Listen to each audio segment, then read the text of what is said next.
Hello বন্ধুরা, নমস্কার। আপনাদের কাছে আবার একটা নতুন আইটেম এনেছি। আইটেমটা হচ্ছে রেশমি সয়া। এই আইটেমটায় কি কি দেওয়া হয়েছে এগুলি একটু দেখাবো। তার আগে আমি বলে নিই, এটা ছাড়ার আগে আমি কিন্তু এটা একটা শর্ট ভিডিও দিয়েছি, আপনারা দেখবেন। এতে কাজু দিয়েছি, কাঁচা লঙ্কা আর সয়াবিন, চালমগজ, গরম মশলা, এগুলি সব দেওয়া হয়েছে। এটা একটা একটা করে দেখাবো। এইটা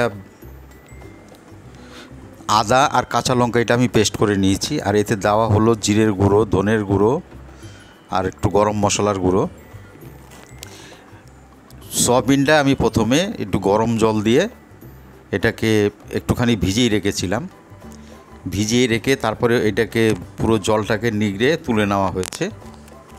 এবার এই ভিতরে লঙ্কা পেস্ট যেটা করে রেখেছিলাম সেটাকে আর হচ্ছে একটু 1 চামচ ময়দা দিয়ে এবার এটাকে পুরো মাখিয়ে নিলাম সয়াবিনটাকে। এবার দিলাম রিফাইন তেল ননস্টিক কড়াইতে। এবার এগুলো একটুখানি ভেজে নেব, মানে হালকা করে একটুখানি ভেজে নেব। ওই লঙ্কা বাটা এগুলি সব দিয়ে এটাকে ভেজে নেব। ভাজা হয়ে গেছে। এবার ওই ননস্টিক কড়াইতে আমি আবার দিয়ে দিলাম মাখন। এই মাখন দিয়েই এটাকে রান্না হবে।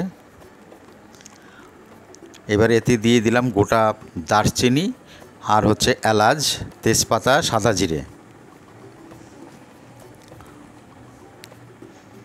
এটাকে একটুখানি ভেজে নিতে হবে, একটু হালকা করে একটু ভেজে নিতে হবে।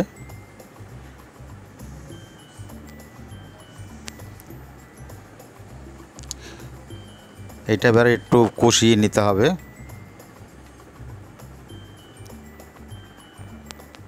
এবার এইটা দেওয়া হচ্ছে কাশ্মীরি লঙ্কা, একটু কালার হবে বলে।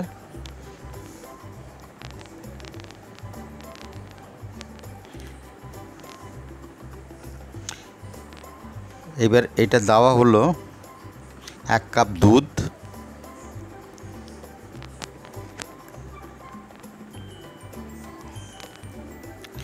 এইবার সয়াবিনটা দেওয়া হলো। এইবার দেওয়া হলো কাজু বাদাম, এগুলি সব পেস্ট করে রাখা হয়েছিল, সেই পেস্টটাকে এখানে দেওয়া হলো। কাজু বাদাম আর হচ্ছে আপনার ওই চালমগজ। তারপরে লাস্টে একটু গরম মশলাও দেওয়া হলো, দিয়ে এটা হয়ে গেছে। দেখুন, এটা খুবই টেস্টি হয়। নুনটা আপনারা একটু পরিমাণ মতো দেবেন, মিষ্টিও আপনারা খেলে দেবেন। দেখে নিন। যদি এটা ভালো লাগে লাইক শেয়ার কমেন্ট করবেন। নমস্কার।